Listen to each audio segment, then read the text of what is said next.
আমরা পারিনি, আমাদেরকে ক্ষমা করে দিন।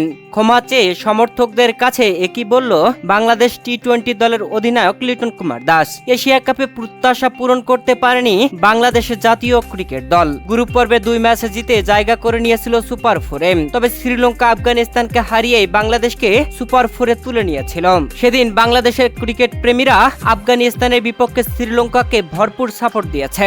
বাংলাদেশ সুপার 4-এ উঠে শ্রীলঙ্কার বিপক্ষে প্রথম টি-20 ম্যাচে জয় তুলে নেয়। তবে সুপার 4-এর পরের 2 ম্যাচে ভারত পাকিস্তানের কাছে হেরে বিদায় হয় বাংলাদেশের। এশিয়া কাপে ফাইনালে ওঠার সুযোগ ছিল বাংলাদেশের। তবে ভারতের বিপক্ষে ম্যাচটা হার মেনে নিলেও সমর্থকেরা মানতে পারে না পাকিস্তানের বিপক্ষে হার, যেখানে পাকিস্তান বাংলাদেশকে টার্গেট দিয়েছিল 136 রানের। সে রানের টার্গেটে বাংলাদেশ 11 রানে ম্যাচটি হেরে এশিয়া কাপ থেকে বিদায় নেয়। তবে দুঃখজনক ব্যাপার হলো শেষ 2 ম্যাচে ভারত পাকিস্তানের বিপক্ষে চোটের কারণে খেলতে পারেননি লিটন কুমার দাস। চোটের কারণে লিটন কুমার দাস খেলতে না পারায় দলের অধিনায়কের দায়িত্ব দেওয়া হয়েছিল জাকের আলী অনিকের কাঁধে।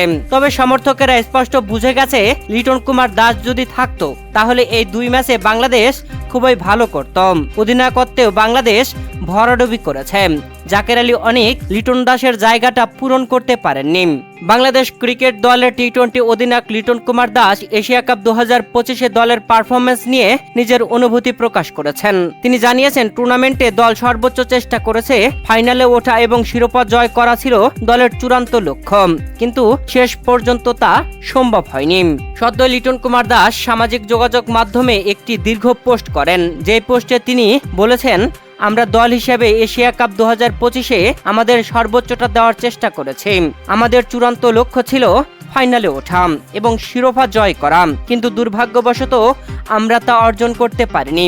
দল হিসেবে আমরা আন্তরিকভাবে বাংলাদেশের সকল আবেগী সমর্থকদের কাছে ক্ষমা চাইছি।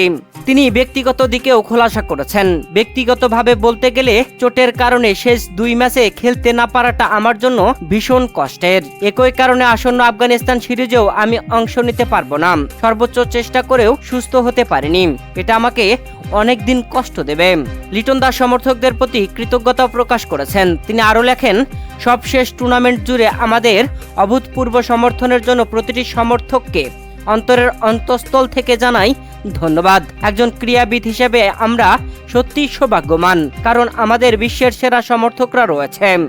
আশা করি খুব শীঘ্রই আমরা আপনাদের প্রকৃত প্রাপ্য কিছু ফিরিয়ে দিতে পারব।